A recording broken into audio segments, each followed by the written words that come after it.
నేను ఎంట్రీ అయినా ఇక స్టార్ట్ చేస్తాను పని మీకు చెప్పడానికే నేను వచ్చి కూడా చాలా గంటలు అయిందమ్మా. నేను ఐబీలో అధికారులతో మాట్లాడి కొంత పూర్తి ఐడియాతో మీ ముందుకు రావాలని నేను ఇక్కడికి వచ్చి ఇన్ని విషయాలు మీ అందరికి చెప్పడం కూడా జరిగింది. మీకేమనిపిస్తుంది అంటే ఇది కూడా ఉంటుంది. మరి 3 గంటలే కూర్చొని సారంగానే మిఠాయి చేతులు పెడతాడు మీరు అనుకుంటారు, అదే కదా. ఒక ఆమె ఉంటుంది ఇలా, ఒక్కరు సరిపోతారు కదా, ఒక్కరు చాలు నా మూడు ఖరాబ్ చేయడానికి. సడన్ ఏం సార్ మేము 3 గంటలే కూర్చొని, ఇప్పుడు 10 ఏళ్ళ నుండి సతాయించడం మర్చిపోతారు, 10 ఏళ్ళ నుంచి మిమ్మల్ని సతాయించడం మర్చిపోతారు. నేను మీ ముంగడికి వచ్చి ఇంత సంజాయించుని పరిచయం చేస్తాను. మీరు మళ్ళీ ప్రాబ్లం ఎక్కడ వస్తుంది? ఈడనే వస్తుంది. మీది మీ చేతులానే మీరే ఖరాబ్ చేసుకుంటున్నారమ్మా. ఇది ఎవరో చేస్తలే, మీది మీరే ఖరాబ్ చేసుకుంటున్నారు. విన్నారా? నిన్న ఒడిసిలోని మర్చిపోతారు, ఇప్పుడు బువ్వ పడుతుందని తిడతారు. ఏమన్నా ఇప్పుడు నేను నిన్న పొడిసిలోని మర్చిపోతారు, ఈ రోజు బువ్వ పెట్టినోని తిడతారు. అందరు తింటారు, ఎవరో ఒకరు తింటారు. నేను 2013లో నేను ఒక 5000 మందికి మీకు సర్టిఫికేట్లు ఇచ్చినమ్మాట. నేను 2014లో ఓడిపోయినప్పుడు సదాశివపేటలో కాంగ్రెస్ కంటే బీఆర్ఎస్ కి 3000 ఓట్లు మెజార్టీ ఇచ్చాడు. నాడా సదాశివపేటలో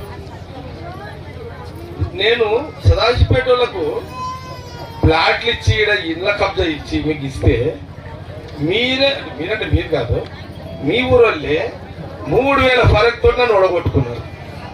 నేను అడిగిన ఏమడిగినంటే మనం ఏమైందిరా బాబు అని అంటే, ఏం చేద్దామన్నారు. ఒకరోజు ముందు వాళ్ళు వచ్చిర్రు, 1000 రూపాయలు ఇచ్చారు అందరికి స్లమ్లలో, ఒక బాటలు ఇచ్చారు, దానికి ఓట్లు వేసారన్నా మనమేం చేస్తాము అని వాళ్ళు అన్నారు. అంటే మేడం అయితే ఇప్పుడు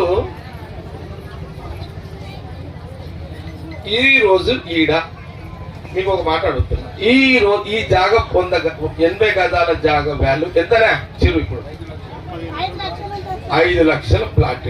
ఈడ 80 గజాలంటే 5 లక్షల ప్లాట్.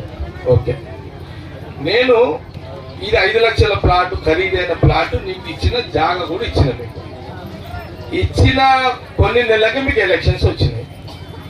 ఎలక్షన్స్ వచ్చినప్పుడు మీ ఊరోళ్ళు ఎవరు, మీరు కాదు, ఎవరు మీ ఊరోళ్ళు ఏమైనా సర్టిఫికేట్లు ఉన్న వాళ్ళు ఉన్నారు, లేని అందరు ఉన్నారు. ఇక ఏం చేసారు? మా వాళ్ళు అన్నారు 1000 రూపాయలు ఒక క్వార్టర్ బాటిల్కి ఓట్లు వేసారన్న, మరి ఏం చేద్దామని వీళ్ళు అన్నారు.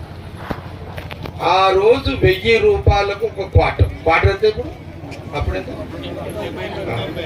క్వార్టరు 200, అప్పుడు 80 రూపాయలు. క్వార్టర్ 80 రూపాయలు, అది 1000 రూపాయలు. ఓకే, ఆ 1000 రూపాయలు ఆ క్వార్టరు గురించి ఆలోచన చేసింది. మరి ఈ 5 లక్షల గురించి ఎందుకు ఆలోచన చేయలేదు మీరు ఆ రోజు? ఆ 1000 రూపాయలకు ఆ క్వార్టర్ కి మీరు ఆలోచన చేయకపోయి ఉంటే, నేను ఆ రోజు ఎమ్మెల్యేగా ఉండుంటే మీరు కబ్జాలో ఉండేటోళ్ళు కదా. ఈ రోజు ఈ ప్లాట్ 5 లక్షల మీద ఇట్లా అనుకుంటుండే కదా. గొప్పదా అనుకోండి, ఈ రోజు ఏమైంది? మీరు ప్లాట్లు వస్తున్నాయి దేవుని పేరు మీద ఒక్కపోతు, ఇక ప్లాట్లు వస్తున్నాయి కదా ఫ్యూచర్ లా.